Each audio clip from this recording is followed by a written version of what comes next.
పల్నాడు జిల్లా గురజాల ఆర్టీఓ కార్యాలయంలో ఫర్నిచర్ మాయం కావడం తీవ్ర విమర్శలకు తావిస్తుంది. 2014 నుంచి 2019 టీడీపీ ప్రభుత్వ హయాంలో ఆర్టీఓ కార్యాలయాన్ని నిర్మించి 10 లక్షల విలువ చేసే ఫర్నిచర్ను ఏర్పాటు చేశారు.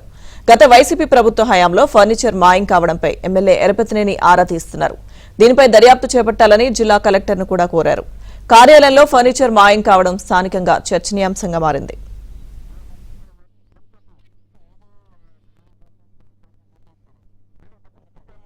ఫర్నిచర్ మాయమే చెప్పని ఈరోజు అడ్రస్ న్యూస్ వచ్చిందని గురజాల ఆర్టీఓ ఆఫీసులో ఫర్నిచర్ మాయము 10 లక్షలు విలువ చేసే మాయమని.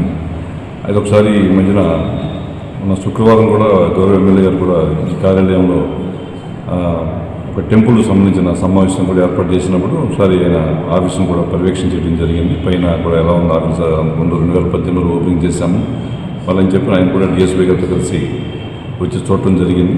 లాగ్ బుక్ కూడా మెయింటైన్ చేస్తారు, ఇన్వెంటరీ బుక్ అని. దాంట్లో కూడా ప్రతి ఐటెం కూడా దాంట్లో ఎంటర్ చేస్తారు. ఆఫీస్ సంబంధించిన ఫర్నిచర్ అంతా కూడా అది రిజిస్టర్ కూడా ఎంటర్ చేస్తాను. ప్రాథమిక సమాచారం ప్రకారం ఏంటంటే ఒక సోఫా సెట్ అనేది అక్కడ మన సూటు బయట హాల్లో ఉండేది, అదొకటి కనిపించలేదు అనేది ప్రాథమిక సమాచారంగా ఉంది. అది ఎవరి టైంలో జరిగింది, అది ఏమన్నా ఇంటికి ఎప్పటికన్నా వాడుకునే మళ్ళీ ఏదైనా తిరిగి ఇవ్వడం జరిగిందో లేదన్నది కూడా నేను విచారణ చేసిన తర్వాత అది గౌరవ కలెక్టర్ గారికి తెలియజేస్తాను.